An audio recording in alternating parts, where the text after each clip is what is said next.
तर नमस्कार मित्रांनो, मी विशाल पवार, शिवाज्ञ ॲग्रो बोरसर येथून.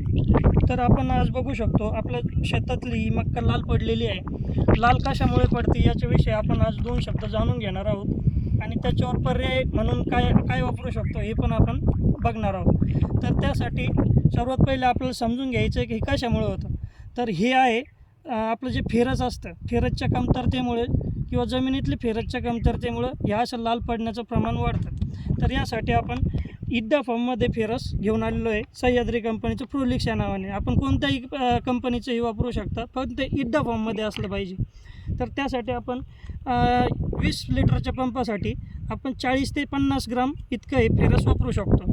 तर अशाच नवनवीन व्हिडिओसाठी आपण शिवाज्ञ ॲग्रो आपण म्हणजे हा व्हिडिओ आपण जर यूट्यूबवर बघत असाल तर शिवाज्ञ ॲग्रो या चॅनलला सबस्क्राईब करा आणि इंस्टाग्रामवर जर बघत असेल तर आपण नक्कीच फॉलो करू शकता व नवनवीन व्हिडिओ असेच बघू शकता.